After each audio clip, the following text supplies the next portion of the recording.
ओडिशार पारंपरिक एई मिठा बरा जेतेबेले मिठा खाइबा को इच्छा होतबो किंबा पिठा खाइबा को इच्छा होतबो एई बरा निश्चित भाव में बनातु। एई बरा खाइबा को बहुत ही टेस्टी आउ हेल्दी होता है। बाहर क्रिस्पी भाव में बनब भितर बहुत ही नरम बनैबा बहुत ही सहज 8 ରୁ 10 दिन आपण माने स्टोर करके रखिपारे। आज वीडियो आपण मानक जदि पसंद आसीबो बिंदु रोषेई चैनल को सब्सक्राइब करिनेबे। तो चलतु मिठा बरा बनाइबा मु एठी अल्प किछि नड़िया नहीं तो गोटे गिना पाखापाखि नड़िया ताकू एबे आमे गोटे छोटो प्लेटिंग जार से ऐड करबा। आपण चाहिले नड़िया कोरिके मध्य नै परिबे किंतु जेहेतु गोटा नड़िया अछि तो नड़िया कोरा भी हे जिवो ता सहित मसला भी ग्राइंड हे जिवो। एथिरे मु गोटे चमच पान मधुरी अल्प किछि गुजराती अल्प किछि गोलमरिच मु से ऐड करिछि। एका बेले नड़िया सहित मु ताकू भल से ग्राइंड करि आनिछि। एई भली भाबरे देखंतु नड़ियाटी परफेक्ट हमर कोरी ही जाइछि आ मसला भी सेथिरे पड़िछि बोली जणा भी पड़ुनी। एबे आमे साइड रे रखिबा। एठी मु नेछि कदली अत्यधिक पाची जाइथिबा कदली घरे तो निश्चित भाव में रही थाए तो सही कदली को आपण न फोपाड़ी एई रेसिपी रे निश्चित भाव में आपण व्यवहार करि परिबे। तो मु एठी 4 ରୁ 5टी कदली एमती चोपा छड़े नहीं तो यही कदली को आम कौन करबा ना गोटे बड़ बाउल को से ट्रांसफर करके चकटी नबा हाथ साहाय्य हो किंबा जेकोसी चामच किंबा ब्लेंडिंग जार आपण कदली की मध्य ग्राइंड करि परिबे। एई मिठा बरा रे कदली जदि आपण ऐड करूचंती ना तार टेस्ट गोटे बहुत बढ़िया आसे। जदि आपण को कदली पसंद नहीं तो आपण स्किप करि परिबे। तो एई भली भाव में कदली चकटी सारला परे सेथिरे आमे जो कोरिकी रखितिबा नड़िया को सेथिरे ऐड करबा। स्वाद अनुसार आम अल्प किछि लुण से ऐड करबा गोटे चुटकी भाव में लुण सब जिनस को आम भल से मिसई नबा। एभली भाव में देखो ये सुखिला लगुच तो ये आम ऐड करबा। आपण जेतिकी मिठा खाइबे से अनुसार ये गुड़ ऐड करेंगे किंबा चीनी ऐड करेंगे। तो मुझे गोटे कप पाखापाखि गुड़ ऐड करी आपण सुखिला गुड़ हो किंबा मेल्टेड गुड़ हो आपण जेकोसी गुड़ मध्य ऐड करेंगे। एबे आम गुड़ को भल से मिसई नबा। तो ये आपण को मन पसंद रे चाहिए जदि ड्राई फ्रूट्स मध्य किसी ऐड करें। ये देखो गुड़ और नड़िया भल से मिसी गलानी।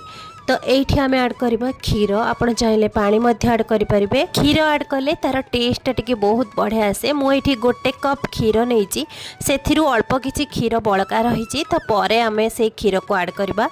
ये क्षीर नड़िया गुड़ ये भल से मिसी गलानी। एबे आम ताको साइड रखा। एठी मु नेछि गोटे कप अटा जोटा कि मिक्स अटा जौ बाजरा सबू अटा एठी मिक्स होइछि। तो आपण चाहिए खाली अटा मध्य नहीं पारिबे। जेहेतु मु एठी पूरा मल्टीग्रेन अटा नहीं अटा को प्रथमे आपण भल से छांकी नेबे तार जेतिकी दरदरा जिनस थिबो बाहरी आसीबो। तो से अटा को आपण मापिकी सेतिर ऐड करिवे। तो मु एठी मापिकी नेछि प्रथमे गोटे कप अटा तो जेतिकी आमर बैटर होइछि से अनुसार मुझे गोटे कप अटा नहीं तो पर जदि अटा लगे से आम ऐड करवा। तो यही मिठा बरा रे आपण अटा जगह सुजी मध्य ऐड करें किंबा चावल चूना मध्य ऐड करें।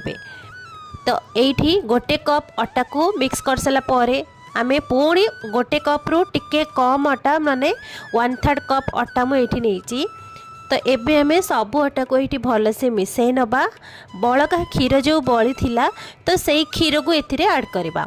आउ बेसी क्षीर भी सेथिरे लागेबनी। टोटाल गोटे कप क्षीर सेथिरे लागिबो। तो क्षीर जगह आपण जदि चाहिए टिके अटाटे सुखिला लगुच आपण पानी मध्य ऐड करि परिबे।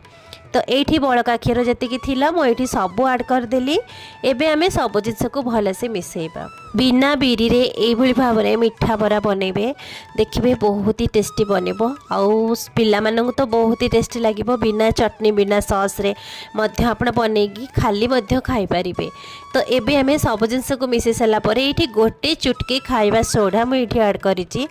तो एबे पुणी आमे भल से मिसई नबा। एभली भाव में देखंतु टिके काठुआ काठुआ रहिबो बैटरटी।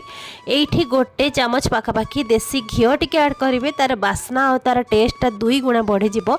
देसी घिओटा निश्चित भाव में ऐड करेंगे। बरा को छाणिया ये मु रिफाइन तेल नहीं तेल बहुत गरम भी हो सारी। एबे आमे मन पसंद रे आपण बरा को छाणी पारिबे। आपण चाहिए हाथ में ये भाव में छोट छोट बरा छाणी पारिबे किंबा आपण एमती गोटे चामच रे मध्य एमती छोट छोट बरा छाणी पारिबे।